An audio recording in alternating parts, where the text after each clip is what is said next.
Start कर दी है मैंने। अब आपके सामने ये एक ट्रायंगल का फॉर्मेशन मैंने जस्ट अभी अभी किया है। तो this is a triangle ABC और उसके कोऑर्डिनेट है x1 y1, x2 y2, x3 y3।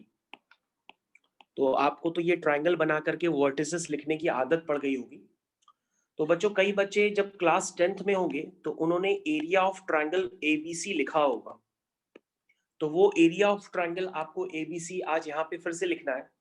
तो एरिया ऑफ ट्रायंगल आप ABC क्या लिखते हैं?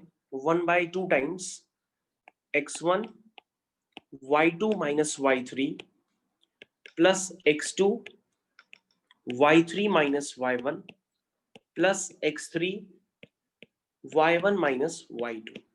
तो by the way, area of triangle निकालने के लिए अगर आपके पास बेस और हाइट गिवन है तो आप half into base into height लिख करके एरिया ऑफ ट्रायंगल निकाल लेते हैं। और अगर साइड्स की लेंथ गिवन है और साइड्स की लेंथ गिवन होती है, आप हीरोन्स फॉर्मूला यूज करके एरिया ऑफ ट्रायंगल निकाल सकते हैं।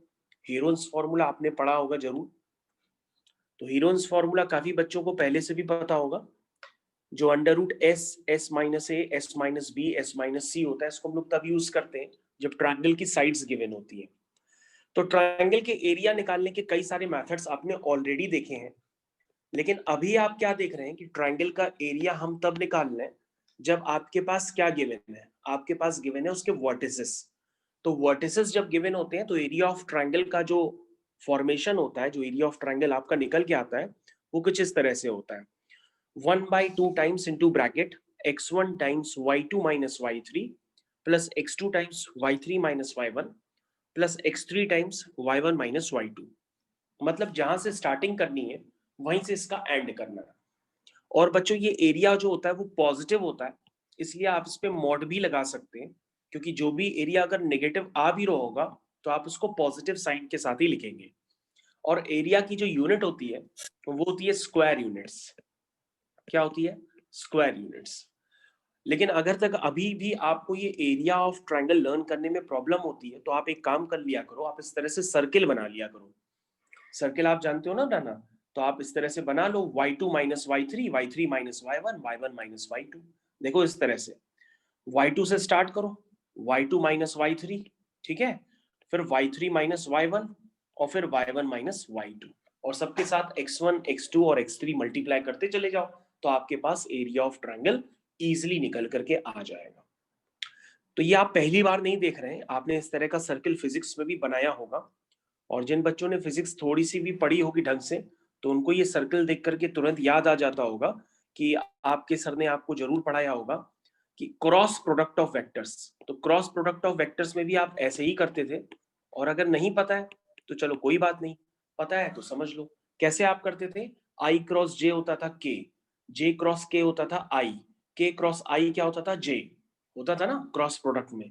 और जैसे ही ऑर्डर बदल जाता था तो माइनस आ जाता था। तो अगर आपने पढ़ रखा है तो आपको जरूर समझ में आएगा, नहीं अगर आपने अभी तक पढ़ा है तो आपको कम समझ में आएगा। उसी तरीके से आपको ये यहां पे भी अब सर्कल का फॉर्मेशन कर लीजिए। तो y2 minus y3, y3 minus y1, y1 minus y2। उसके बाद बच्चों आती है condition of collinearity. Condition of collinearity, condition of collinearity. तो कोलिनियरिटी आप पहली बार थोड़ी नहीं सुन रहे हो। कोलिनियरिटी का मतलब क्या होता है कि ये जो पॉइंट्स हैं ए बी सी, ये पॉइंट्स क्या करते हैं? ये एक लाइन पे लाई करते हैं। कौन से पॉइंट्स? ए बी सी। अगर पॉइंट्स एक लाइन पे लाई करेंगे तो उनसे जो ट्रायंगल का फॉर्मेशन होगा उसका एरिया क्या होगा? जीरो, क्योंकि ट्रायंगल तो बना ही नहीं है। क्योंकि पॉइंट्स कभी भी कोलिनियर होंगे तो उनसे ट्रायंगल बनेगा ही नहीं। जब ट्रायंगल नहीं बनेगा तो आप एरिया ऑफ ट्रायंगल एबीसी क्या कर देंगे? जीरो। यानी इतनी बड़ी सी जो क्वांटिटी लिखी है ना, उसको आप जैसे ही जीरो कर देंगे तो आपके पास आ जाएगी एक condition between A B C, between x1 y1 x2 y2 x3 y3। उसे हम कहेंगे कंडीशन ऑफ कोलिनियरिटी। हालांकि कोलिनियरिटी को प्रूफ करने के लिए आप कई सारे और मेथड भी यूज कर सकते हैं, लेकिन this is one of the common वे जिससे आप कोलिनियरिटी को काफी आसान तरीके से प्रूफ कर सकते हैं कि एरिया ऑफ ट्रायंगल अगर जीरो है तो पॉइंट्स क्या होंगे? कोलिनियर होंगे। तो आई थिंक ये कंसेप्ट आपको क्लियर कट समझ में आ गया होगा।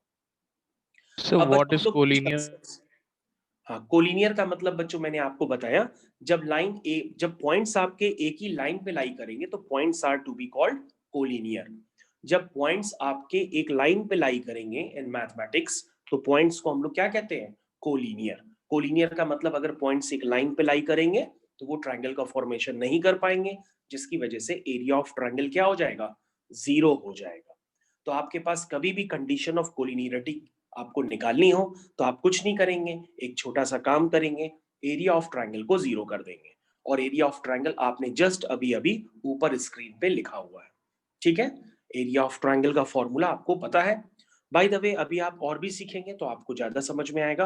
हम लोग यहाँ से आगे कंटिन्यू करते हैं। तो ठीक है बच्चों, अब बच्चों एक बात आपको और भी समझनी होगी, उसके लिए आप रेडी हो जाइए। जैसे ये एक स्ट्रेट लाइन है और आपके पास एक पॉइंट है, लेट्स से पॉइंट है आपका ये x1 y1, ठीक। और इस लाइन की इक्वेशन गिवन है आपके पास ax plus b y plus c equal to 0। तो बच्चों अगर मैं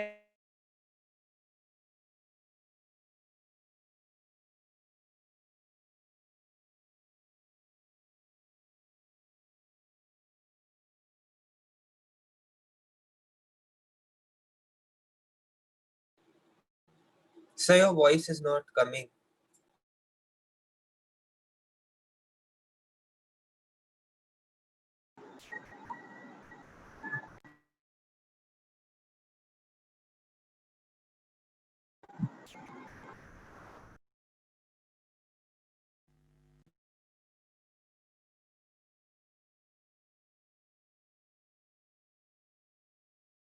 तो अगेन बच्चों आपके सामने एक पॉइंट से एक लाइन पे डाले गए परपेंडिकुलर की जो लेंथ होती है वो आपको डायरेक्टली लर्न करनी है। This is the standard, this standard is known as ax1 plus by1 plus c whole divided by under root of a square plus b square. तो बच्चों ये स्टैंडर्ड आपको एज इट इज लर्न करना है। दूसरा standard समझिए बच्चों क्या होता है। दूसरा स्टैंडर्ड भी आपको समझना पड़ेगा। जैसे अगर आपसे पूछा जाए distance between two parallel lines, अब आप सब लोग हेडिंग डालिए, distance between two parallel lines, दो पैरेलल लाइंस के बीच की distance, distance between two parallel lines, दो पैरेलल लाइंस के बीच की डिस्टेंस। और बच्चों आपको समझ में आना चाहिए कि अगर लाइंस पैरेलल होती हैं, लाइंस अगर पैरेलल होती तो उनका स्लोप क्या होगा, उनका स्लोप 100% सेम होगा। तो बच्चों ये बात आपको समझ में आनी चाहिए, अगर लाइन पैरेलल होती है तो उनका स्लोप क्या होगा, वो सेम होगा। तो ये बात आपको पता होनी चाहिए। तो आप क्या करिए, दो पैरेलल लाइंस पहले आप बना लीजिए। तो बच्चों ये दो पैरेलल लाइंस मैंने अभी जस्ट आपके सामने बनाई है। और अगर पैरेलल लाइंस है तो जो पहली लाइन का स्लोप होगा वही दूसरी लाइन का स्लोप होगा। तो बच्चों आप जानते हैं कि स्लोप किस पे डिपेंड करता है, एक्स और वाई के कोफिशिएंट पे डिपेंड करता है। जो स्लोप डिपेंड करता है वो किस पे डिपेंड करता है, एक्स और वाई के कोफिशिएंट पे डिपेंड करता है। और अगर आपको ये बात नहीं पता है तो मैं आपको 100% एक बार बता देता हूं।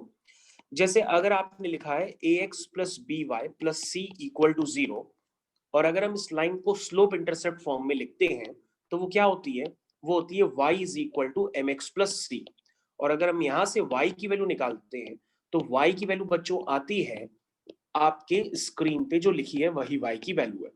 और अगर हम इसको y equal to m x plus c से कंपेयर करेंगे बच्चों, तो किसी भी लाइन का जो स्लोप होता है वो क्या होता है, माइनस ए बाई बी होता है। और मैंने आपको बताया था कि आप इतना बड़ा प्रोसीजर ना फॉलो करके आपको सिर्फ इतना याद रखना होगा कि अगर किसी लाइन की इक्वेशन गिवन है तो आप उसका स्लोप डायरेक्टली याद रखिए, minus coefficient of x whole divide by coefficient of y. This is the standard, ये आपको ध्यान रखना है। इसका मतलब आप समझ गए होंगे कि अगर दो लाइंस पैरेलल हैं तो उनके स्लोप को सेम होने के लिए ax प्लस बी वाई वाले टर्म जो होंगे वो दोनों इक्वेशंस में क्या होंगे, कॉमन होंगे। तभी उन दो लाइंस के स्लोप क्या हो पाएंगे, सेम हो जाएंगे। तो बच्चों आपको ये क्लियर कट यहाँ पे विजिबल भी हो रहा होगा कि अगर हम इस लाइन का स्लोप निकालें तो वो है माइनस ए बाई बी, और इस लाइन का भी स्लोप निकालें तो वो भी -a/b है।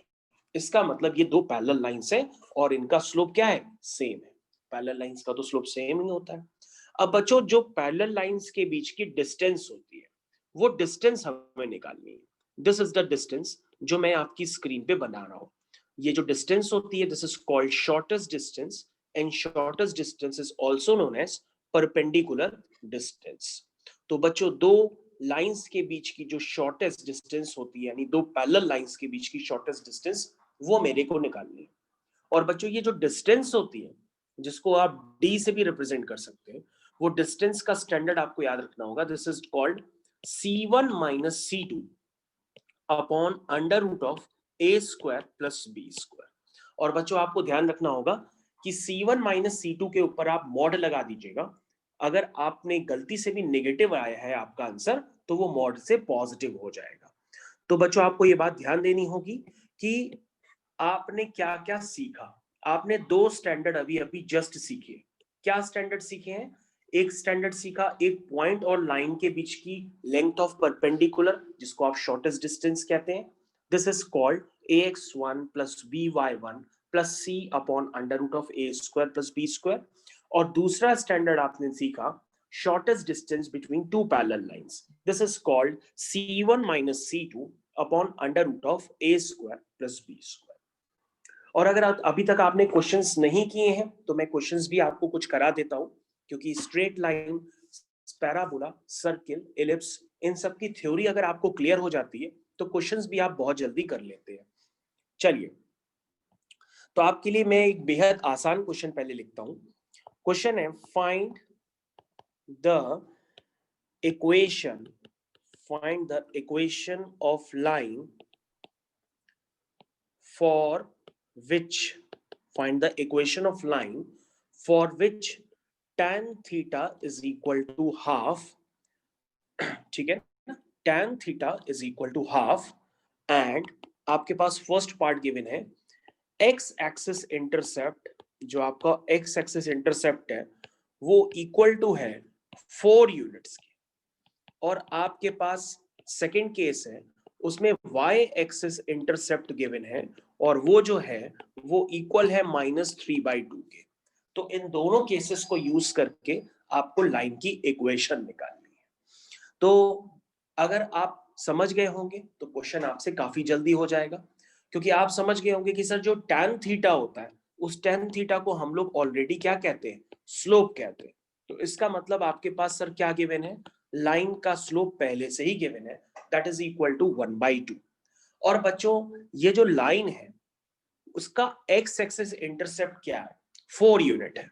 और अगर इस बात को आप अभी भी नहीं समझते हैं तो आप फिर एक डायग्राम बना लीजिए और इसमें एक लाइन को रिप्रेजेंट कर लीजिए। अब ये लाइन कोई भी हो, लाइन कहीं से भी हो, लेकिन लाइन का x एक्सिस इंटरसेप्ट 4 यूनिट है। इसका मतलब वो लाइन कहीं से भी हो उसका x एक्सिस इंटरसेप्ट 4 यूनिट है। इसका मतलब उसका शेप कुछ भी हो लेकिन वो 100% 4,0 से जरूर पास कर रही होगी। वो 100% 4,0 से जरूर पास कर रही होगी क्योंकि उसका x एक्सिस इंटरसेप्ट कितना है, 4 यूनिट है। तो बच्चों लाइन की इक्वेशन अब आप लिख सकते हैं क्योंकि आपको स्लोप पता है और पॉइंट पता है। जब स्लोप और पॉइंट पता होता है तो लाइन की इक्वेशन होती है y minus y1 is equal to m times x minus x1। और अगर आप यहाँ वैल्यू पुट कर देंगे तो y1 is 0, slope is half, x minus 4। I think ये क्वेश्चन आपके लिए बेहद आसान रहा होगा। अब आप सेकेंड पार्ट भी कर सकते हैं। सेकेंड पार्ट के लिए अगर आप कहेंगे कि सर लाइन का स्लोप तो वही है tan थीटा, लेकिन अब की जो है लाइन जहां से पास कर रही है वो कंडीशन बदल गई है। अब लाइन पास कर रही है जहां से उसका y एक्सिस इंटरसेप्ट -3/2 यूनिट है। और अब बात आपको अभी भी क्लियर नहीं होती है तो आप इसके लिए एक डायग्राम बना लिया करिए। तो डायग्राम बनाने के बाद लाइन 100% एक जगह से तो ऐसे पास करेगी जहां उसका y एक्सिस इंटरसेप्ट -3/2 है। और बच्चों -3/2 कहां होगा, यहाँ कहीं नीचे की तरफ होगा। This is called 0, -3/2।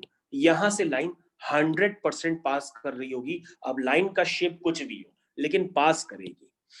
ठीक है, तो बच्चों अब आप समझ गए होंगे कि आपके पास स्लोप पता है और स्लोप के साथ साथ आपको एक पॉइंट पता है, तो आप लाइन की इक्वेशन फिर से निकाल लेंगे। y minus y1 minus minus plus is equal to y minus y1 is equal to m times x minus x1।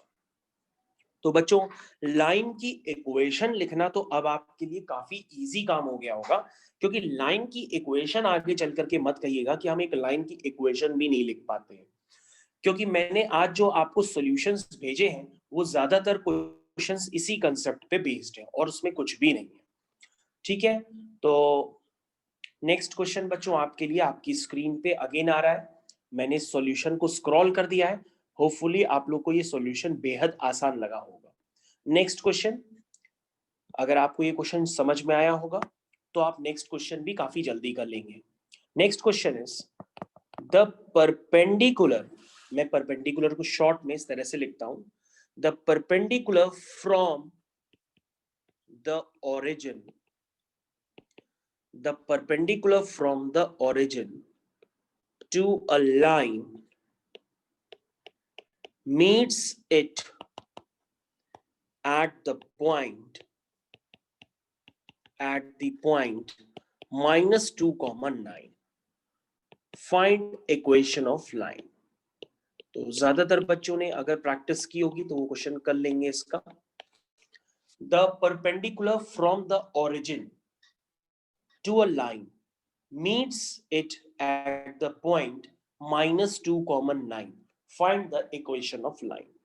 तो आप कहोगे सर ये तो बहुत इजी क्वेश्चन लग रहा है, क्योंकि सर कोऑर्डिनेट ज्योमेट्री में जब तक डायग्राम ना बनाए तब तक क्वेश्चंस कुछ कम ही क्लियर होते हैं। तो ये बच्चों आपकी रिक्वायर्ड लाइन है जिसकी आपको इक्वेशन निकालनी है, जो मैंने जस्ट अभी आपके सामने ड्रॉ की थी। This is the required line जिसकी आपको इक्वेशन निकालनी है। तो और बच्चों डाटा आपके पास क्या गिवन है कि ओरिजिन से इस लाइन पे डाला गया जो परपेंडिकुलर है वो कहाँ मीट करता है, वो मीट करता है एक पॉइंट पे। वो पॉइंट क्या है बच्चों, वो पॉइंट है -2, 9। आप शेप पे ना जाइए, आप सीधा कंसेप्ट्स को समझिए, क्योंकि हम हर बार स्पेस कम होने की वजह से फर्स्ट क्वाड्रेंट को ही बना लेते हैं। हालांकि ये लाइन जो है सेकंड क्वाड्रेंट में ही होगी क्योंकि पॉइंट -2, 9 है। तो आप उस डायग्राम पे ना जाइए, आप अपने कंसेप्ट्स को देखिए और जल्दी से इसका आंसर निकाल के बताइए। तो कई बच्चों ने इसका आंसर निकाल लिया होगा। ये बच्चों रिक्वायर्ड लाइन है जिसकी आपको इक्वेशन निकालनी है। तो बच्चों आप लाइन की इक्वेशन कब निकाल सकते हैं, जब उसका स्लोप पता हो और उसका पॉइंट पता हो जिससे वो पास कर रही है। तो आप कहोगे सर रिक्वायर्ड लाइन की इक्वेशन काफी आसान है निकालना। पूछिए क्यों सर? क्योंकि सर अगर इस लाइन का स्लोप m1 है तो रिक्वायर्ड लाइन का स्लोप m2 होगा, और ये दोनों लाइंस आपस में परपेंडिकुलर है तो आप m2 आराम से निकाल लेंगे। तो सर पहले आप क्या करिए, सर पहले आप m1 निकाल लीजिए। तो सर m1 क्या होगा, m1 होगा y2 minus y1 upon x2 minus x1। ध्यान से देखिए y2 minus y1 upon x2 minus x1। तो बच्चों ये वैल्यू निकल के आई है -9/2। ठीक है, तो बच्चों ये m1 हो गया, और m2 आप तुरंत लिख सकते हैं, दिस विल बिकम 2/9 क्योंकि m1 इंटू m2 का प्रोडक्ट -1 होता है। तो आप कहोगे सर लाइन का रिक्वायर्ड लाइन का स्लोप भी पता पड़ गया और पॉइंट भी पता पड़ गया, तो आप आंसर निकाल सकते हैं। This is called y minus y1 is equal to m times x minus x1। तो आई थिंक सभी बच्चों को क्वेश्चंस जो होंगे लाइन पे बेस्ड अब आपको वो प्रॉपर समझ में आ रहे होंगे कि हाँ सर ये क्वेश्चन मेरे को लग रहे हैं कि मैं कर लूंगा। तो कंसेप्ट्स आपके क्लियर हो गए होंगे, तो आपको समझ में आ गया होगा। बाकी क्वेश्चन ऐसे कोई बहुत मैंने रफ एंड टफ और हाई फाई क्वेश्चंस नहीं दिए आपको करने के लिए। तो बच्चों नेक्स्ट क्वेश्चन की तरफ हम लोग मूव कर रहे हैं, और वो नेक्स्ट क्वेश्चन आप सभी बच्चों को ध्यान से देखना पड़ेगा। This is the question based on concept of orthocentre. This is the concept of orthocentre. तो क्वेश्चन है बच्चों आपकी स्क्रीन पे, ये रहा क्वेश्चन। द वर्टिसेस, ध्यान दीजिएगा, द वर्टिसेस ऑफ ट्रायंगल सबसे पहले मैंने आपको ट्राइंगल के वर्टिसेस दिए हैं, वो है 10,4, B -4,9 और C पॉइंट है -2,-1। ये वर्टिसेस आपके पास ट्राइंगल के गिवन है। आपके पास क्वेश्चन है, find the equations of altitudes. Find the equation of altitudes. तो एल्टीट्यूड्स का कंसेप्ट मैंने आपको बताया था। And hence find orthocentre. Hence find orthocentre. तो बच्चों मैंने आपको काफी देर तक बताया था पिछले टर्म पे कि ऑर्थोसेंटर क्या होता है। तो एल्टीट्यूड्स के इंटरसेक्शन पॉइंट को हम लोग ऑर्थोसेंटर के नाम से जानते हैं। और एल्टीट्यूड क्या होता है बच्चों? वर्टेक्स से सामने वाली साइड पे डाले गए परपेंडिकुलर, उसको हम लोग कहते हैं एल्टीट्यूड। तो अगर आप यहां पर एल्टीट्यूड देखेंगे तो बच्चों ए से सामने वाली साइड बीसी पे डाले गए परपेंडिकुलर को हम लोग क्या कहेंगे? This is called altitude. तो बच्चों क्या आप इस एल्टीट्यूड की इक्वेशन निकाल सकते हैं? कहोगे सर बिल्कुल निकाल सकते हैं, तो बहुत आसान सा काम है। क्योंकि सर ये जो एल्टीट्यूड है वो 10,4 से पास हो रहा है। किससे पास हो रहा है? 10,4 से। और सर ये जो एल्टीट्यूड है जिसका नाम है एडी, सर ये परपेंडिकुलर है बीसी के।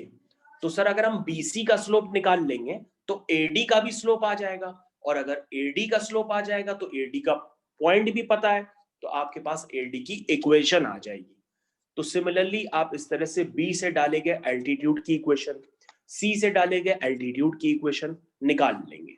तो हम आपको कम से कम एक एल्टीट्यूड की तो इक्वेशन निकाल करके देते हैं। आप ध्यान से देखिए, ये रहा आपका आंसर।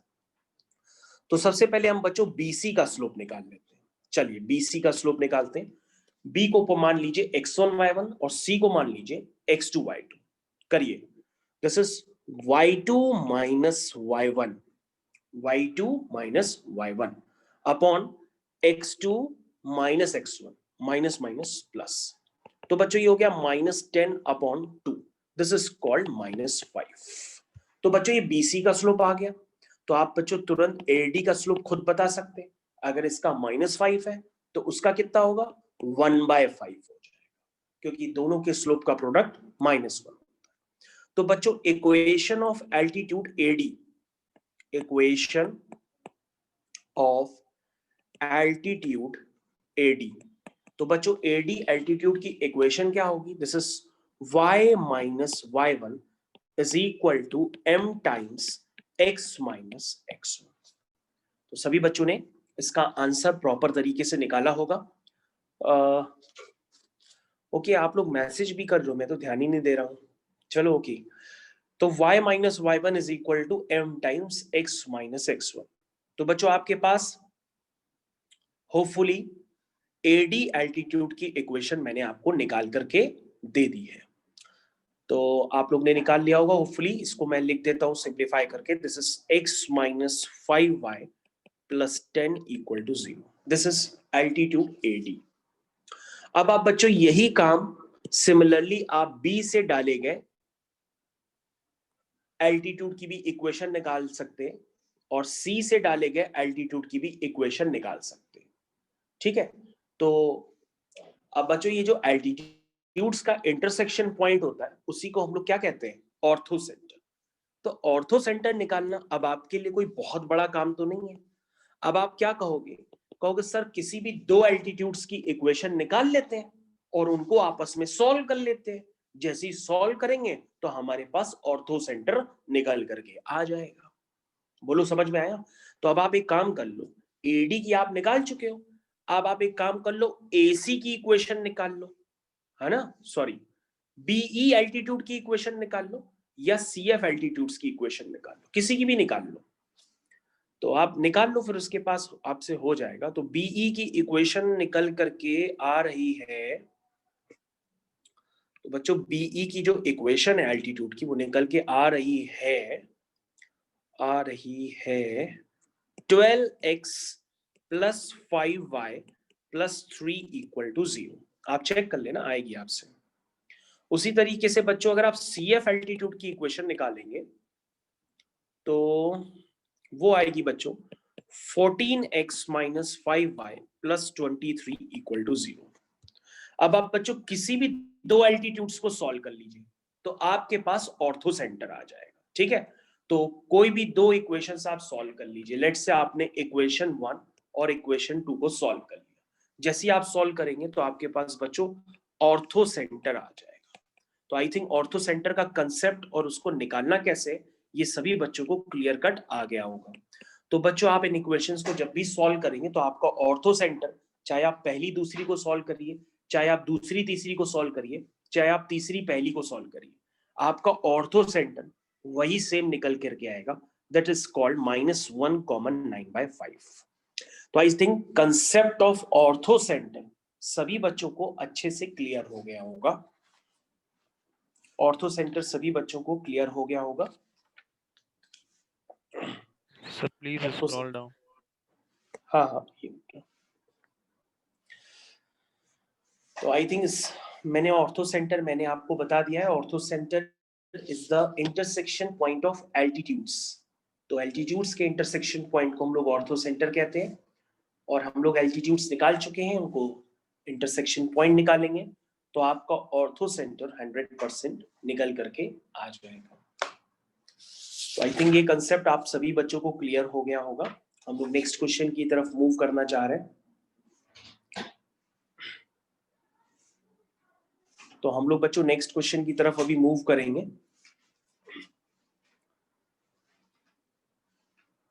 तो लेट्स से नेक्स्ट क्वेश्चन। तो नेक्स्ट क्वेश्चन बच्चों आपकी स्क्रीन पे ये आ रहा है। तो नेक्स्ट क्वेश्चन है, question is that is show that the perpendicular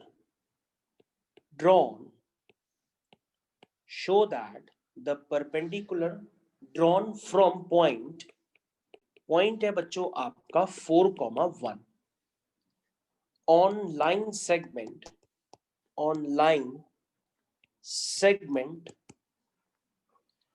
joining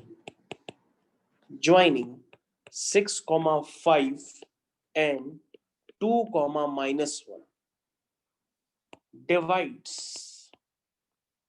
it internally in ratio 8:5। हालांकि ये रेशियो पूछा जाता है, लेकिन मैंने आपसे पूछा नहीं है, मैंने डायरेक्टली आपको कह दिया कि आप इसको शो करो। तो क्वेश्चन आप लोग की स्क्रीन पे पूरी तरीके से क्लियर है।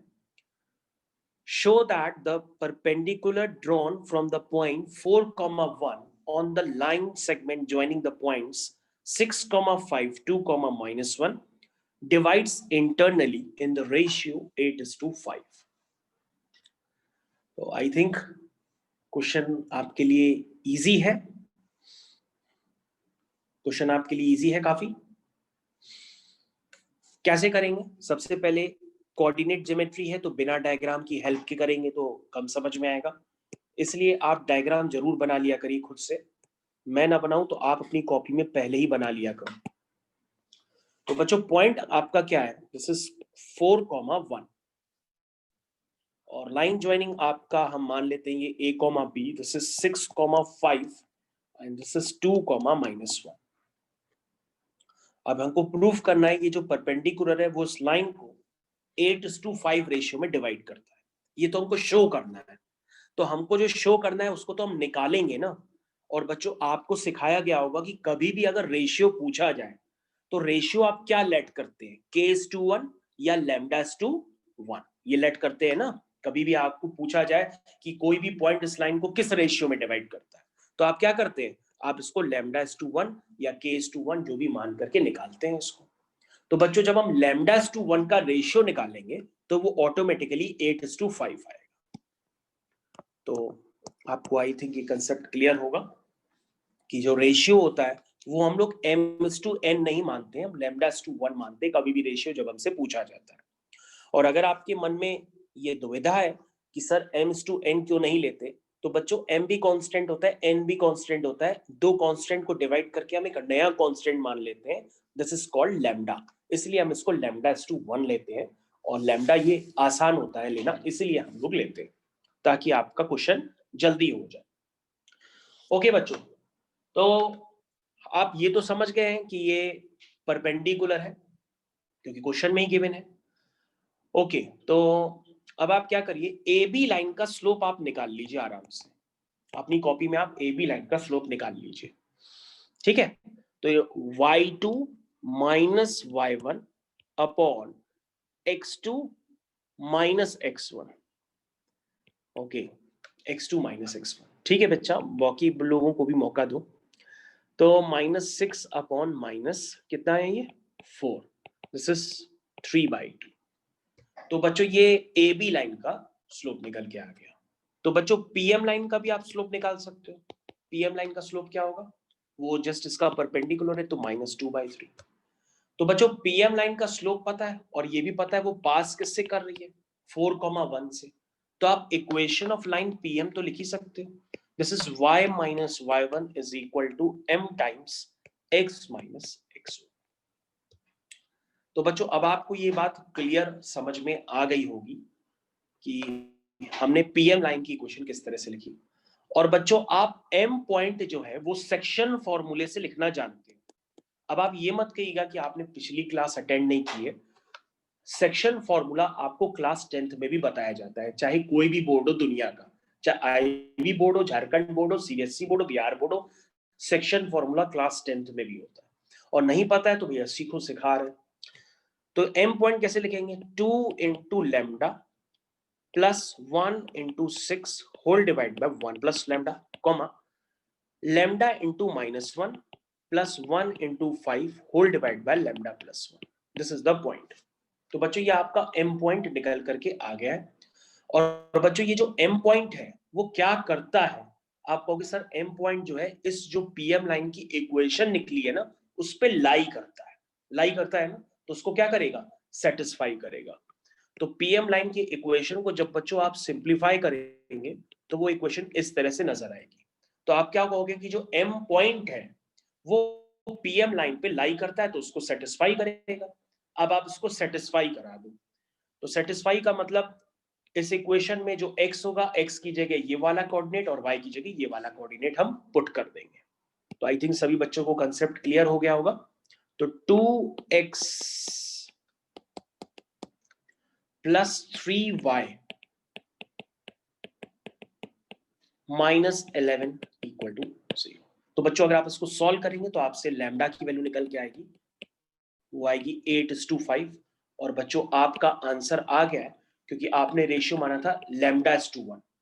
तो बच्चों 8/5 को जब हम 1 से डिवाइड करेंगे तो 1 से कोई इफेक्ट नहीं पड़ता, तो आपका आंसर 8/5 यानी कि 8:5 निकल करके आ जाएगा। तो होपफुली आप लोग को ये क्वेश्चन का कंसेप्ट पूरी तरीके से क्लियर हो गया होगा। अब हम लोग बच्चों दूसरे कंसेप्ट्स की तरफ बढ़ते हैं, और मैंने आपको पिछले टर्म पे सिखाया था intercept form of a line. याद करिए, मैंने आपको पिछले टर्म पे सिखाया था intercept form of a line. क्या थी लाइन की equation, x/a plus y/b equal to 1, याद है ना। उसी तरीके से बच्चों मैंने आपको एक लाइन की इक्वेशन और भी बतानी है, उसे कहते हैं, जैसे intercept form of a line होता है वैसे बच्चों नॉर्मल फॉर्म भी होता है। क्या होता है, नॉर्मल फॉर्म। अब normal form of a line का क्या स्टैंडर्ड होता है, पहले आप लिख लीजिए फिर आपको समझ में आएगा, ठीक है। चलिए लिखिए मेरे साथ, हेडिंग डालिए normal form of a line, heading डालिए मेरे साथ नॉर्मल फॉर्म ऑफ लाइन, या नॉर्मल फॉर्म ही लिख लीजिए, काफी है।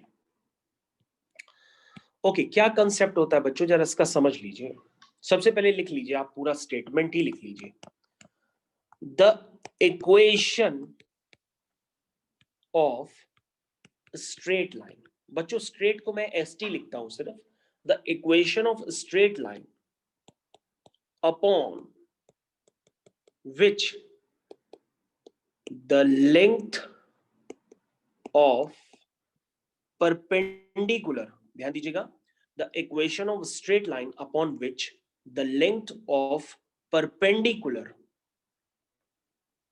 upon which the length of perpendicular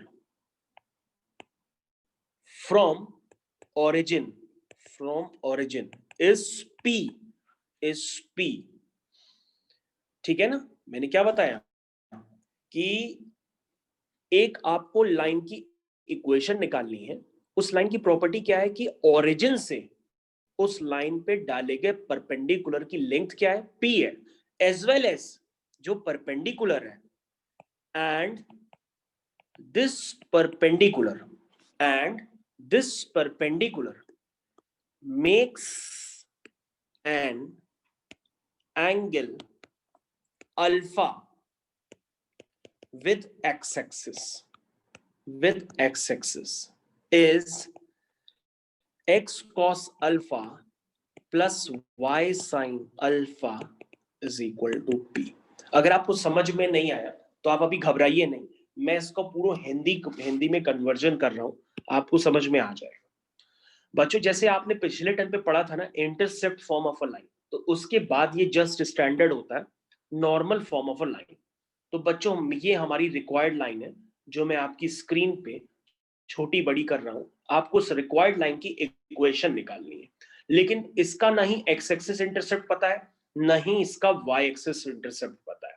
ठीक है, क्या पता है? पता हमें यह है कि इस लाइन पे ओरिजिन से डाले गए परपेंडिकुलर की जो लेंथ है वो p है। क्या है? ओरिजिन से डाले गए परपेंडिकुलर की लेंथ, वो क्या गिवन है, वो हमें पता है, वो क्या है, p है। एज वेल एज ये जो परपेंडिकुलर है ये एक्स एक्सिस से अल्फा एंगल बनाता है।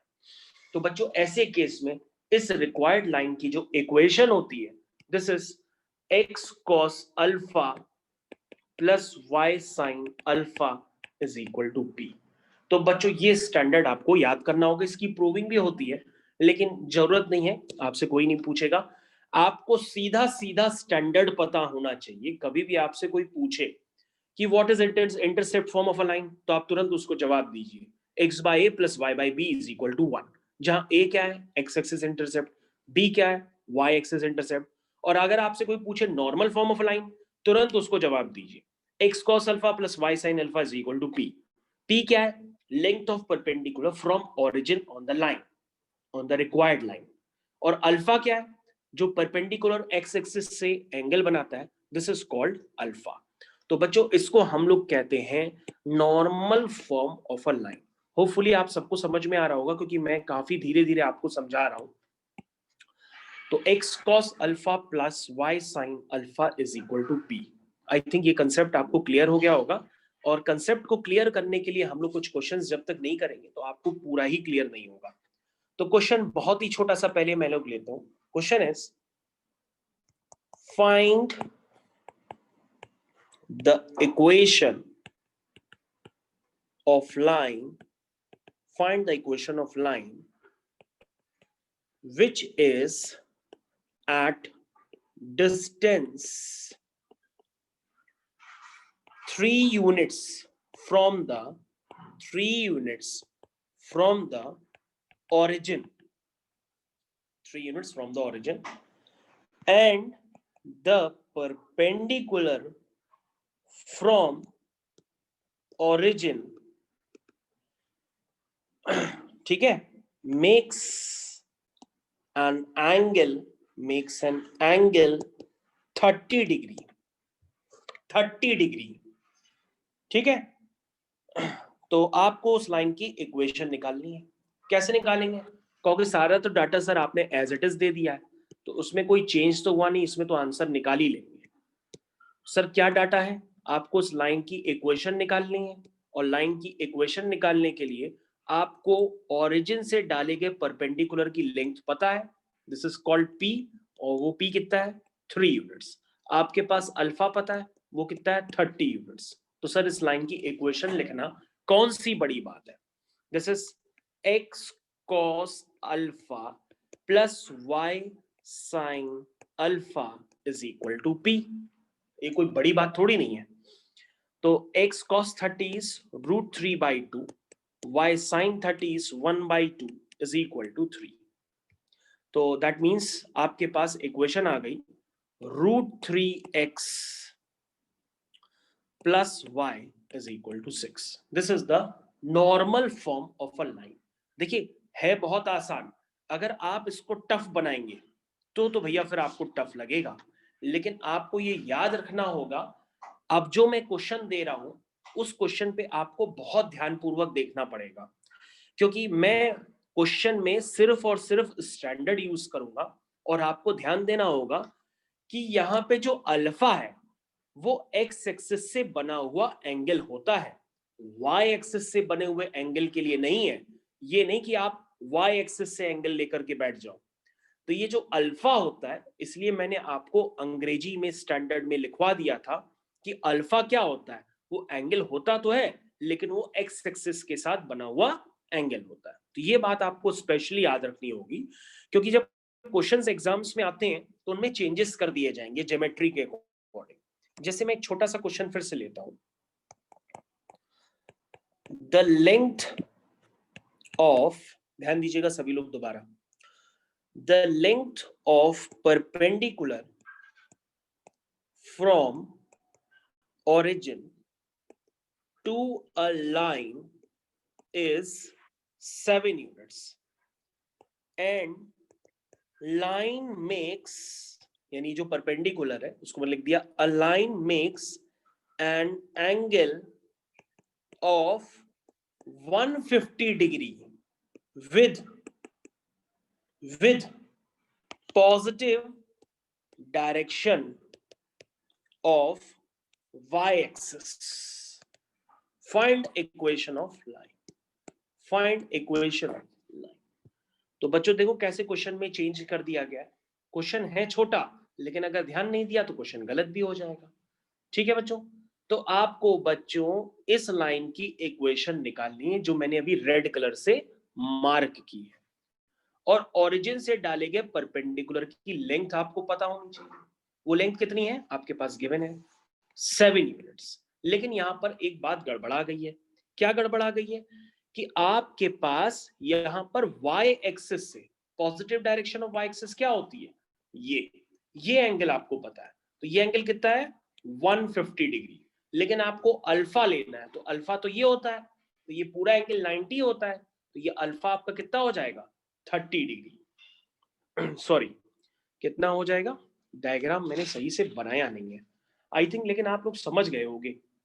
रुक जाओ, हम दोबारा बना देते हैं।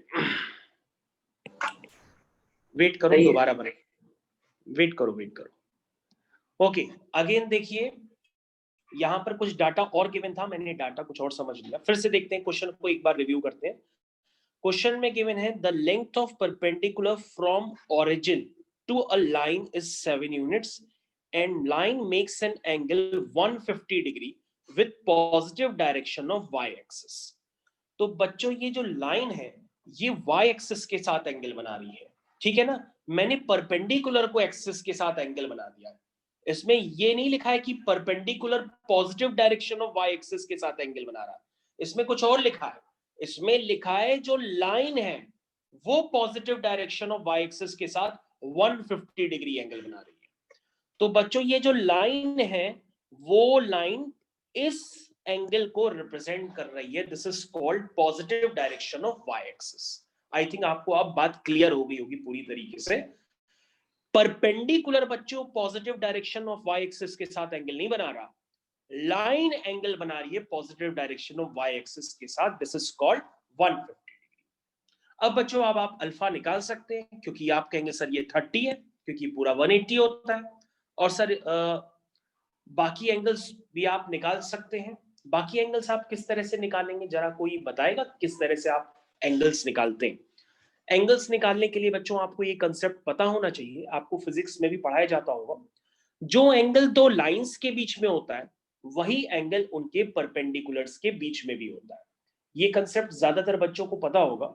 जो एंगल दो लाइंस के बीच में होता है वही एंगल्स उनके परपेंडिकुलर्स के भी बीच में होता है। और अगर ये नहीं पता है तो भैया फिर आप नॉर्मल तरीके से निकाल लो, ये 30 है ये 90 है, तो ये कितना होगा 60 होगा, और ये 60 है तो ये 30 होगा। आई थिंक अब आपको अल्फा जो है पूरी तरीके से क्लियर कट ज्योमेट्री से समझ में आ गया होगा। अब आपको कोई डाउट नहीं लगा होगा, लेकिन क्वेश्चन पे आप ध्यान दीजिएगा, हर बार परपेंडिकुलर जो होता है वो एंगल अल्फा आपका डायरेक्टली नहीं गिवन होता है, उस एंगल को क्वेश्चंस में घुमाया जाता है, कभी लाइन के साथ दिया जाएगा, कभी वाई एक्सिस के साथ दिया जाएगा, बस उसी कंसेप्ट पे क्वेश्चन घूमता रहता है। तो बच्चों क्वेश्चन तो अब आप कर सकते हैं, कैसे करेंगे?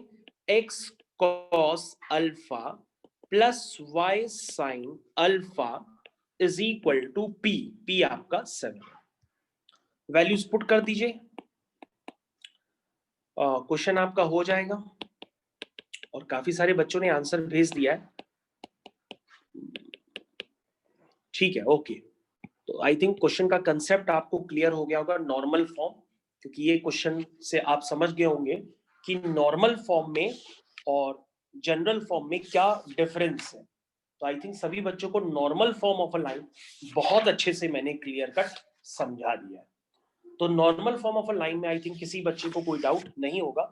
अब आप अपना टाइम ले लीजिए। नेक्स्ट क्वेश्चन इज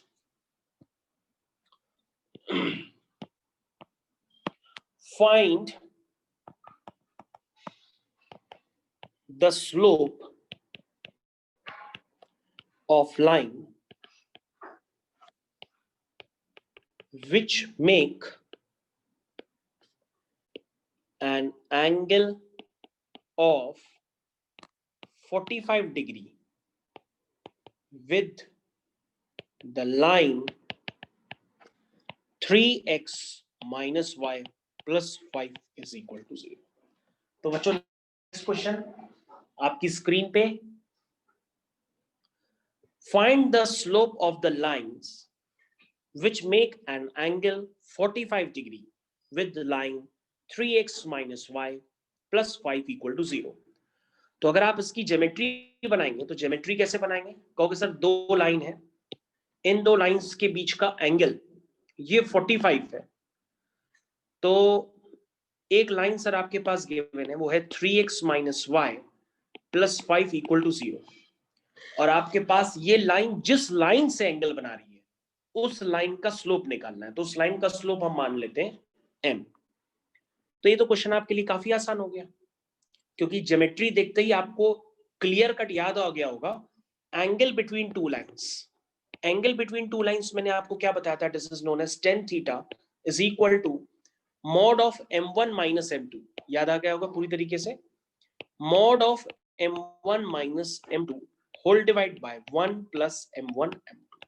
तो मैंने बच्चों सभी को आपको ये स्टैंडर्ड बताया था, नहीं याद है तो आप इस तरह से समझ लो, ये स्टैंडर्ड मैंने आपको बताया था कि angle between two lines this is known as tan theta is equal to mod of m1 minus m2 upon 1 plus m1 m2।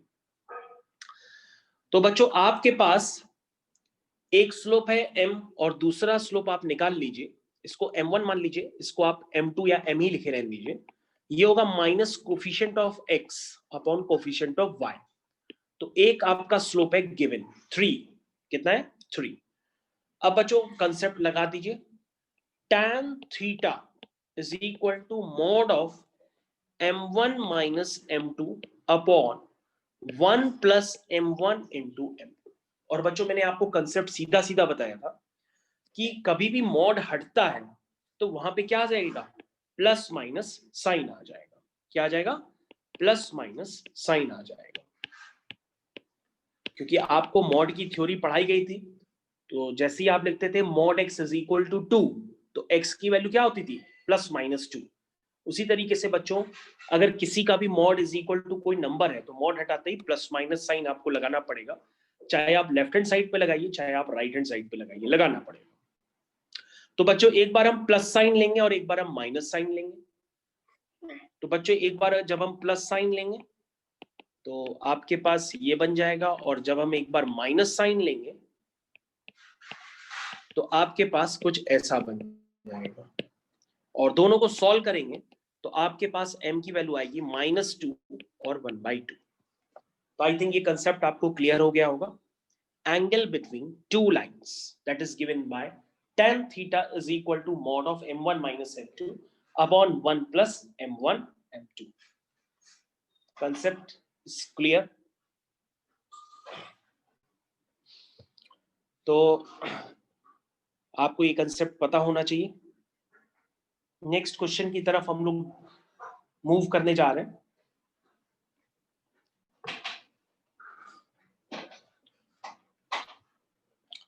तो नेक्स्ट क्वेश्चन की तरफ हम लोग मूव करने जा रहे हैं।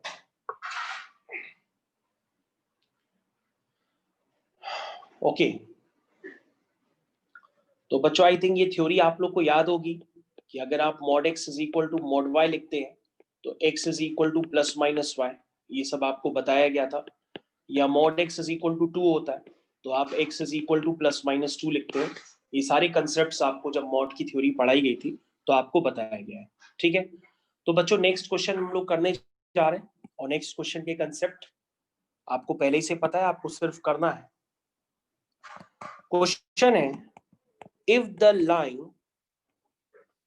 lines y equal to 3x plus 1 and 2y is equal to x plus 3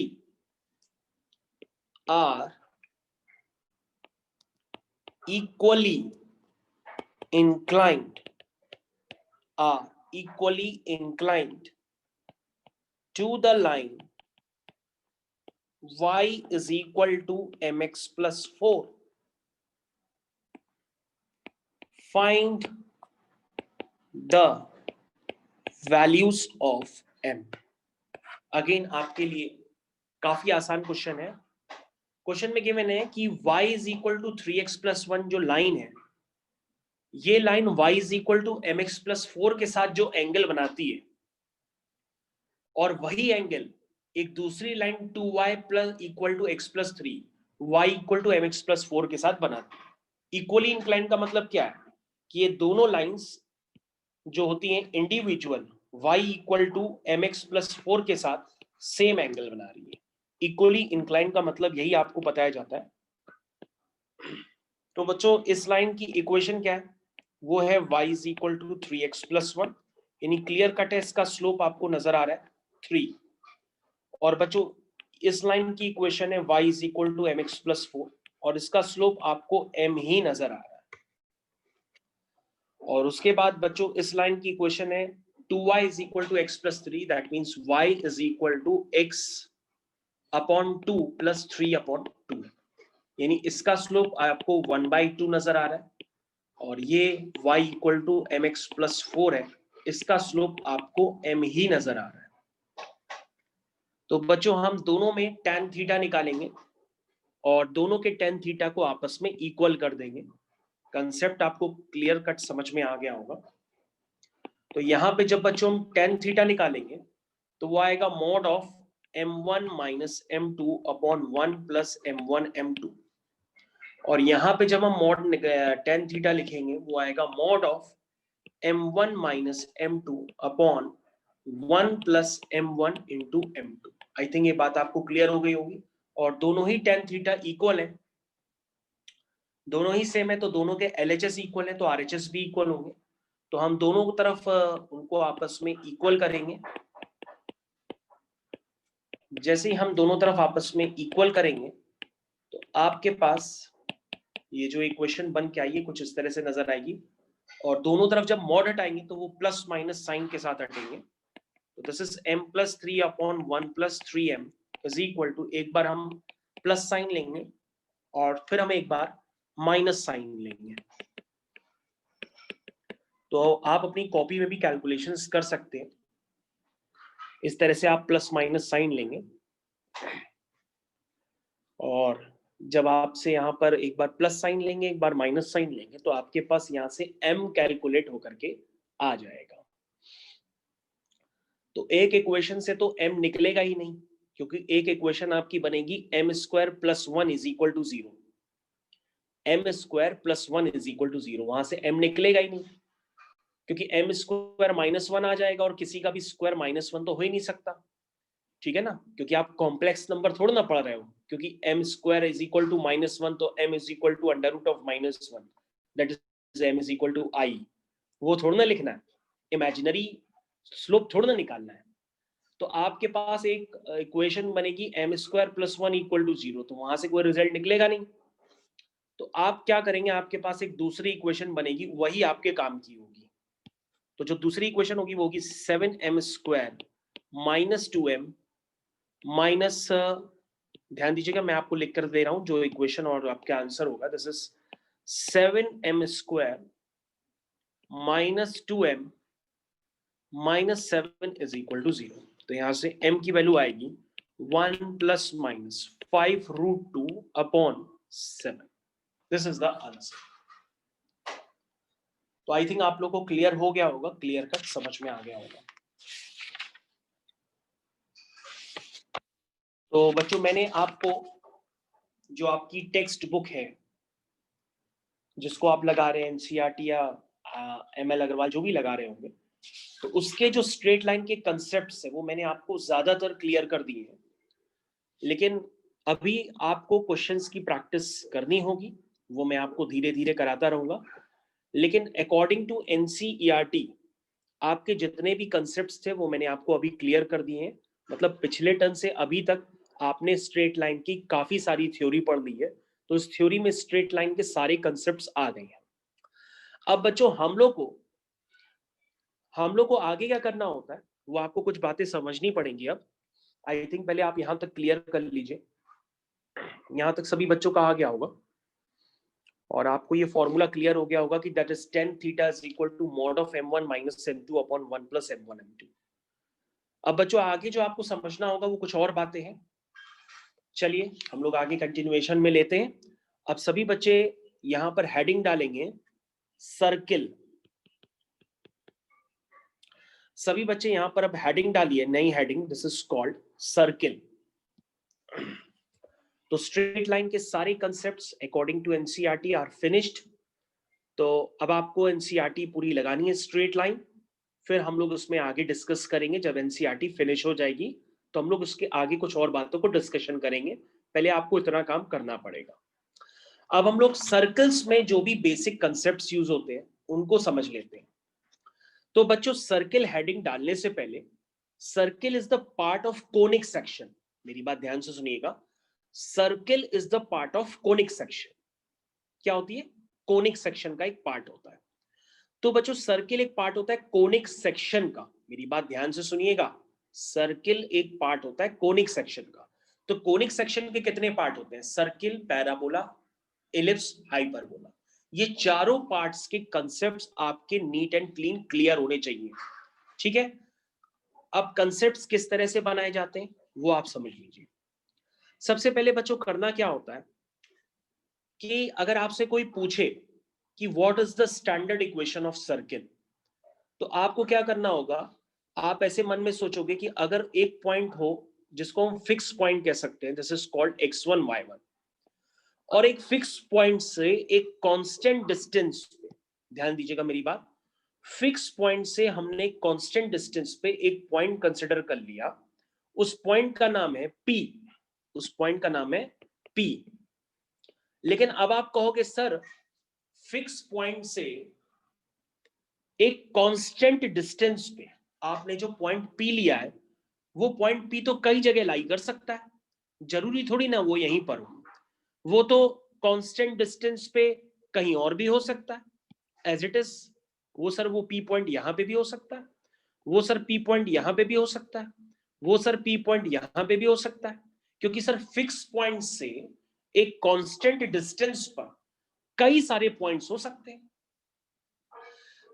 तो बच्चों आपको ये जो कई सारे पॉइंट्स नजर आ रहे हैं उसको हम लोग कहते हैं वेरिएबल पॉइंट्स। क्या कहते हैं?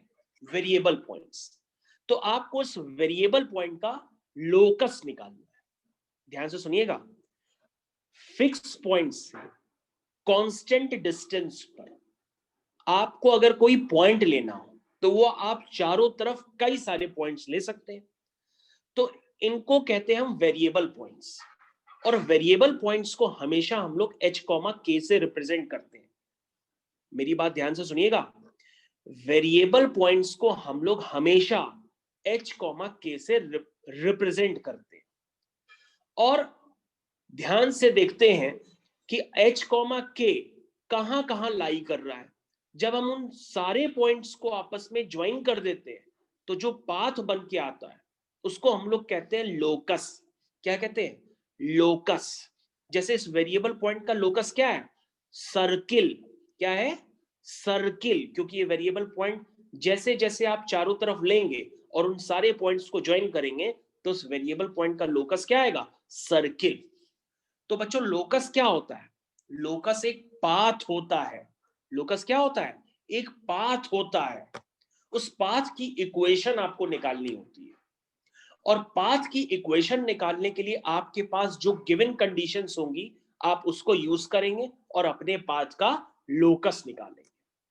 ठीक है? तो बच्चों अपने पाथ का लोकस निकालिए जरा। कैसे निकालेंगे? आप कहोगे सर इसमें कंडीशन गिवन है। क्या कंडीशन गिवन है? कि सर इस पॉइंट की इस फिक्स पॉइंट ओ से डिस्टेंस हमेशा ए के बराबर है। यानी सर ओपी जो है वो एक कांस्टेंट के बराबर है। तो क्या आप ओपी लिखना नहीं जानते हो क्या? कहोगे सर बिल्कुल जानते हैं, ओपी तो डिस्टेंस फॉर्मूले से हम लिख सकते हैं। This is h minus x1 का whole square plus k minus y1 का होल स्क्वायर। ध्यान से देखिए, आप ओपी को क्लियर कट लिख सकते हैं अकॉर्डिंग टू डिस्टेंस फॉर्मूला। और ये डिस्टेंस बच्चों किसके इक्वल है? a यूनिट्स के। किसके इक्वल है? a यूनिट्स के।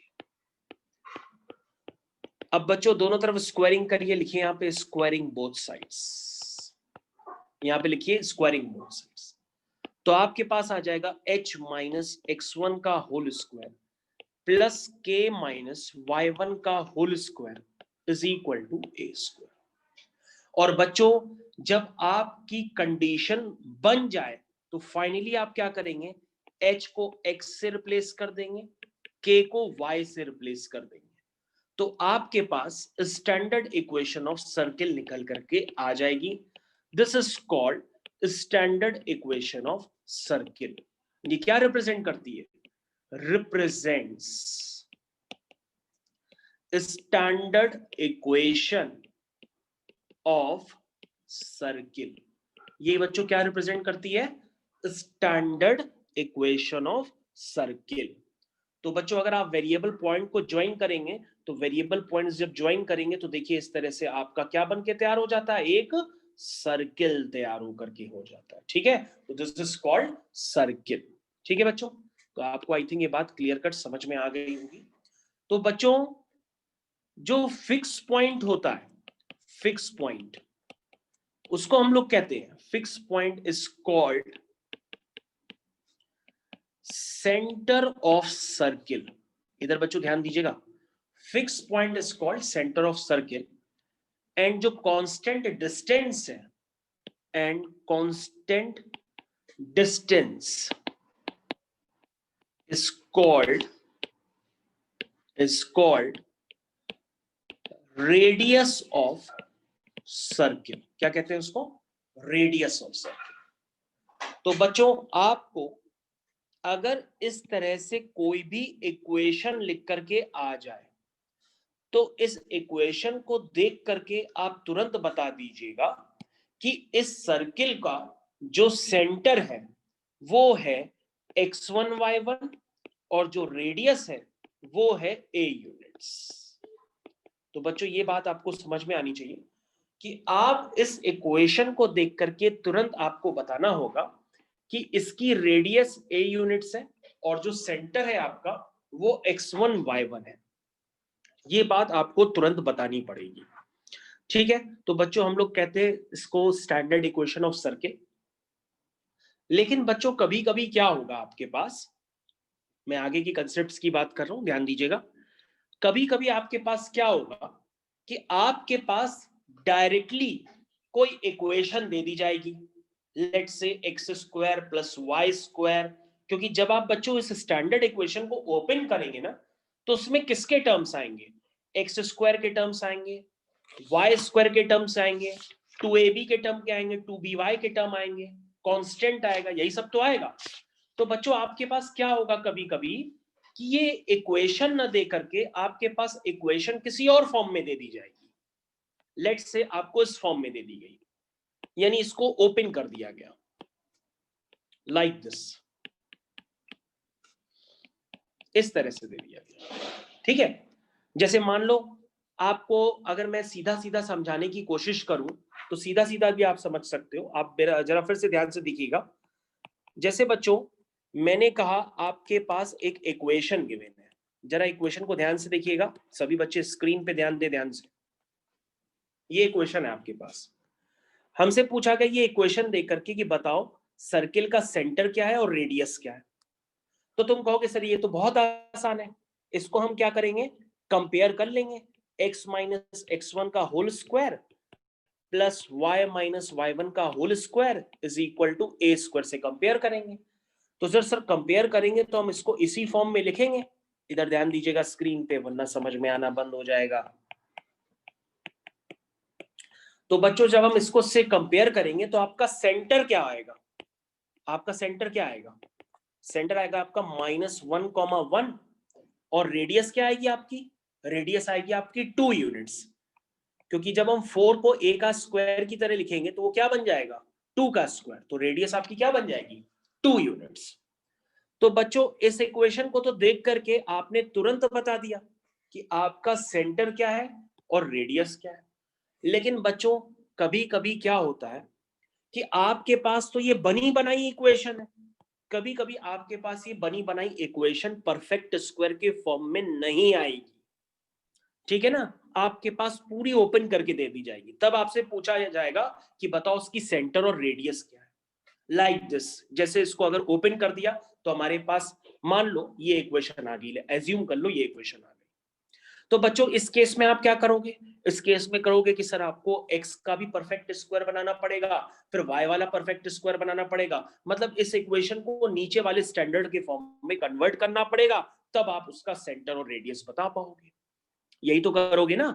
लेकिन बच्चों अब ऐसा नहीं है, आप डायरेक्ट, मैं आपको स्टैंडर्ड बता देता हूं कि अगर आपको इस फॉर्म में सर्किल आए, ध्यान दीजिएगा मैं आपको दोबारा बता रहा हूं, अगर आपको इस फॉर्म में सर्किल आए तो आप तुरंत बता सकते हैं कि इसका जो सेंटर होगा वो होगा x1 y1 और रेडियस होगी a यूनिट। लेकिन अगर आपको ओपन करके कोई इक्वेशन दे दी जाए और वो इक्वेशन हमेशा आपको इस फॉर्म में नजर आएगी, देखिए बच्चों इस फॉर्म में। तो बच्चों अगर हम इस इक्वेशन को परफेक्ट स्क्वायर वगैरह बनाएंगे, सब कुछ करेंगे, ऊपर जैसी इक्वेशन के फॉर्म में कन्वर्ट करेंगे, तो बच्चों यहां पे आपका जो सेंटर होता है वो सेंटर होगा -g,-f और जो रेडियस होगी वो होगी बच्चों √g² प्लस f² - c। और इस इक्वेशन में खास बात यह है कि जो x² और y² का कोफिशिएंट है वो इक्वल टू 1 है। ध्यान से देखिएगा, coefficient of x² is equal to coefficient of y² is equal to 1। तो बच्चों x² plus y² plus 2gx plus 2fy plus c equal to 0, this is the standard equation of circle. और ये circle को तभी represent करती है जब x² और y² का कोफिशिएंट 1 होना चाहिए, और इसमें सेंटर जो होता है वो -g,-f होता है।